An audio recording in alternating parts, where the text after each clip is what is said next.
सभी प्रज्ञा परिजनों को प्रणाम। दोस्तों, इस वीडियो के माध्यम से हम भारत और इंडोनेशिया के हजारों वर्षों के संबंध के बारे में समझेंगे। भारत और इंडोनेशिया का सांस्कृतिक संबंध। वेदों में उद्धृत मंत्र सा प्रथमा संस्कृतिर्विश्वारा भारतीय संस्कृति की पुरातनता का उद्घोष करता है। इसलिए आश्चर्य नहीं कि मनुष्य को संस्कारित करने वाली देव संस्कृति का उद्भव इस पुण्य भूमि से हुआ और इसका विस्तार विश्वव्यापी रहा। काल के थपेड़ों के बीच यह प्रभाव अवश्य सिमटता गया, लेकिन इसके अवशेष अभी भी अपनी पुख्ता उपस्थिति दर्ज कराते हैं। विश्व में सबसे अधिक मुस्लिम आबादी वाला देश इंडोनेशिया इसका एक जीवंत उदाहरण है। लगभग 17,000 छोटे बड़े द्वीप समूह से बना यह देश 28 करोड़ आबादी और 19 लाख वर्ग किलोमीटर क्षेत्रफल के साथ विश्व का चौथा सबसे अधिक आबादी वाला देश तथा तीसरा सबसे बड़ा लोकतंत्र है। साथ ही 87% मुस्लिम आबादी के साथ विश्व का सबसे बड़ा मुस्लिम देश भी है। इस सब के बावजूद इस देश के जीवन में भारतीय संस्कृति की अंतर्धारा को प्रवाहित होते देखा जा सकता है। इंडोनेशिया और भारत के बीच रामायण काल से संबंध माने जाते हैं। यव द्वीप अर्थात जावा का उल्लेख भारत के महाकाव्य रामायण में मिलता है। भगवान राम की सेना के प्रमुख सुग्रीव ने अपनी सेना को सीता माता की खोज के लिए यव द्वीप भेजा था। इसके साथ प्राचीन काल से इंडोनेशिया और भारत के बीच समुद्री व्यापार होता रहा है। इंडोनेशियाई भाषाओं की बड़ी संख्या में संस्कृत शब्दों की उपस्थिति भारतीय प्रभाव को स्पष्ट करती है।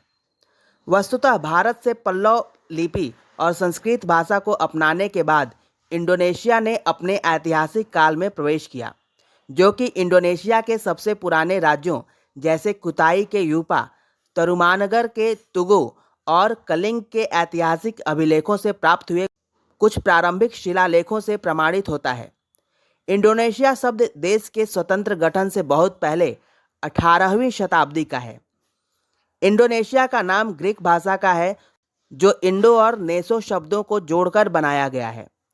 इंडो लैटिन शब्द इंडस से बना है, जिसका अर्थ है भारत, और नेसो ग्रीक शब्द है जिसका अर्थ है द्वीप। इस तरह इंडोनेशिया का अर्थ भारत के द्वीप के रूप में है, जहां चिरकाल तक भारतीय सभ्यता की जड़ गहराई तक जमी रही है। इन द्वीप समूहों का इतिहास पिछले दिनों तक ईस्ट इंडीज कहा जाता रहा है। ईस्ट इंडीज अर्थात पूर्वी भारत। जिस प्रकार अब उत्तर भारत और दक्षिण भारत एक होते हुए भी उसकी भौगोलिक जानकारी के लिए उत्तर दक्षिण का प्रयोग करते हैं, उसी तरह किसी समय विशाल भारत का पूर्वी छोर इंडोनेशिया तक फैला हुआ था। उनके मध्य में आने वाले देश भी भारत के ही अंग थे और इंडोनेशिया के भारत के साथ प्रगाढ़ संबंध थे। इंडोनेशिया में श्रीविजय युग के दौरान कई इंडोनेशियाई लोगों ने भारत में नालंदा विश्वविद्यालय में अध्ययन किया था। पूज्य गुरुदेव के शब्दों में इस द्वीप समूह की पुरातत्व उपलब्धियों और अर्वाचीन परंपराओं को देखने से स्पष्ट है कि वहाँ भारतीय संस्कृति की गहरी छाप है। वहाँ के इतिहास से ही यह तथ्य सामने आता है कि किसी जमाने में यह देश भारतीय उपनिवेश रहा है। वहाँ भारतीय पहुँचे हैं और उन्होंने अपना वंश विस्तार किया है और इस भूमि को खोजा, बसाया और विकसित किया है। पीछे भारत से संबंध छूट जाने के कारण वहां पहुंचे अरबों के प्रभाव और दबाव में आकर वहां के निवासियों ने इस्लाम धर्म स्वीकार कर लिया। फिर भी संस्कृति में भारतीयता का गहरा पुट बना ही रहा, जो अब तक विद्यमान है। पूज्यवर के शब्दों में ईसा से 300 वर्ष पूर्व पाटलिपुत्र का कोई राजकुमार वहां पहुंचा और इन द्वीप समूहों में से कितने ही द्वीपों को उसने नए सिरे और नए ढंग से बसाया था। तब से भारतीयों का उस क्षेत्र में आना जाना बना ही रहा। पीछे भगवान बुद्ध के शिष्यों ने वहां पहुंचकर बौद्ध धर्म का प्रचार किया, किंतु इससे पहले शताब्दियों तक हिंदू धर्म का ही प्रसार विस्तार होता रहा और उस द्वीप समूह के प्रायः सभी निवासी हिंदू धर्मावलंबी बने रहे। धर्म से मुस्लिम होते हुए भी इंडोनेशिया वासियों की संस्कृति में रामायण और महाभारत के लिए श्रद्धा का गहरा पुट है। उनके नाम अभी भी रत्न देवी, लक्ष्मी, सीता, द्रौपदी, मेघवती, कार्तिकेय, सुकर्ण, सुव्रत, सुजय आदि पाए जाते हैं। मुसलमान होते हुए भी यहाँ इनके रामायण नाम से होटल विद्यमान है। इंडोनेशिया के प्रथम शिक्षा मंत्री यासीन ने उस देश का विस्तृत इतिहास ताता नगरा मस्जिद सप्त पर्व नाम से लिखा है, जिसमें रामायण को उस देश की सांस्कृतिक गरिमा के रूप में स्वीकार किया है। इसी तरह महाभारत इंडोनेशिया के जनमानस में विशिष्ट स्थान रखता है। महाभारत पर आधारित देवरुचि, अर्जुन विवाह, काकविन, द्रौपदी स्वयंवर, अभिमन्यु वध आदि कितने ही कथानक भी यहाँ की नाट्य परंपराओं में सम्मिलित हैं। आश्चर्य नहीं कि इंडोनेशिया के अनेक नगरों के नाम अभी भी भारतीय नगरों के समान हैं, जैसे अयोध्या, हस्तिनापुर, तक्षशिला, गांधार, विष्णुलोक, लौहपुरी, नगर प्रथम आदि। भगवान विष्णु के वाहन गरुड़ इंडोनेशिया निवासियों के श्रद्धा पात्र हैं। उनके नाम से गरुड़ एयरवेज कंपनी चलती है। यहाँ के पंडान कस्बे की दुकानों के नाम अर्जुन, नकुल, लक्ष्मण आदि पर हैं। एक एक्सप्रेस गाड़ी का नाम भीम है। हनुमान, रावण, जटायु आदि के मुखौटे जहाँ तहाँ बिकते देखे जा सकते हैं।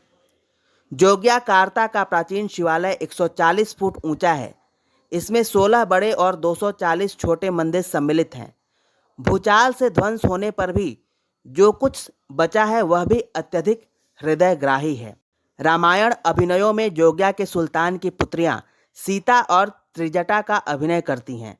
इस तरह दोनों देशों के संबंध लगभग हजारों वर्ष पुराने हैं। सन 1927 में जावा और बाली की यात्रा के दौरान भारतीय कवि रविंद्रनाथ टैगोर बाली के मंदिरों को देख इतने अभिभूत हुए थे कि इन्होंने कहा था कि मैं जहां भी द्वीप पर जाता हूं मुझे भगवान दिखाई देते हैं। इसके 23 वर्ष बाद सन 1950 में पंडित जवाहरलाल नेहरू ने बाली को दुनिया की सुबह कहा था। इंडोनेशिया के प्रथम राष्ट्रपति सुकर्ण ने एक समय पंडित जवाहरलाल नेहरू को एक पत्र में लिखा था, इंडोनेशिया और भारत की जनता रक्त और संस्कृति के पवित्र एवं सुदृढ़ धागों से परस्पर मजबूती के साथ बंधी है। आश्चर्य नहीं कि सन 1950 में भारत के वार्षिक गणतंत्र परेड में इंडोनेशिया के राष्ट्रपति सुकर्णो पहले मुख्य अतिथि थे। भारत और इंडोनेशिया के बीच आधिकारिक रूप से 3 मार्च 1951 से राजनयिक संबंध खुलते हैं। सन 1955 में भारतीय प्रधानमंत्री जवाहरलाल नेहरू और इंडोनेशियाई राष्ट्रपति सुकर्णो गुटनिरपेक्ष आंदोलन के 5 संस्थापकों में से एक थे। सन 1950 में इंडोनेशिया के पहले राष्ट्रपति सुकर्णो ने इंडोनेशिया और भारत के लोगों से सौहार्दपूर्ण संबंधों को प्रगाढ़ करने का आह्वान किया था, जो औपनिवेशिक शक्तियों द्वारा बाधित होने से पहले दोनों देशों के बीच हजारों वर्षों से विद्यमान थे। 7 सितंबर 1971 में इंडोनेशिया ने विश्व का सर्वप्रथम अंतर्राष्ट्रीय रामायण महोत्सव आयोजित किया और जिसमें राष्ट्रसंघ का पूरा सहयोग रहा। इसमें दर्जनों देशों की भागीदारी रही। रामलीला की कितनी शैलियाँ प्रचलित हैं और उनकी अपनी अपनी कितनी विशेषताएं हैं, उसे देखकर आगंतुक मंत्रमुग्ध रह गए। इस विश्व मेले में 300 कलाकारों और 20,000 दर्शकों ने भाग लिया। आज भारत और इंडोनेशिया विश्व के सबसे बड़े लोकतंत्रों में से हैं। दोनों G20, G7 देशों, गुटनिरपेक्ष आंदोलन और संयुक्त राष्ट्र के सदस्य देश हैं। हाल ही में हुए एक सर्वेक्षण के अनुसार इंडोनेशिया के अधिकांश नागरिक भारत के प्रभाव को सकारात्मक रूप से देखते हैं। दोनों देशों में कई समानताएं हैं। मुस्लिम बहुल आबादी होने के बावजूद इंडोनेशिया भारत के समान एक धर्मनिरपेक्ष देश है। इंडोनेशिया के लोग रामायण महाभारत के प्रति श्रद्धा भाव रखते हैं और योगेश्वर श्री कृष्ण, धनुर्धर अर्जुन तथा वैदिक साहित्य में वर्णित विभूतियों के प्रति श्रद्धा रखते हैं। इंडोनेशिया का द्वीप बाली तो हिंदू बहुल है, जहाँ के निवासी भारत से उस देश में आकर बसे लोगों की संतानें नहीं हैं। इंडोनेशिया का द्वीप बाली तो हिंदू बहुल है, जहाँ के निवासी भारत से उस देश में आकर बसे लोगों की संतानें नहीं हैं, अपितु वहाँ के मूल निवासी हैं जिन्होंने सैकड़ों वर्ष पहले हिंदू या बौद्ध धर्म अपनाया। दोनों देशों के बीच हजारों वर्षों से चले आ रहे सांस्कृतिक संबंधों का एक प्रमाण यहाँ की राजभाषा है, जो मलय और भारतीय भाषाओं के मिश्रण से उत्पन्न मानी जाती है। यहाँ की मुख्य मुद्रा भी रुपया है, जो भारत के रुपये के अनुरूप है। उनकी भाषा को भाषा इंडोनेशिया कहा जाता है।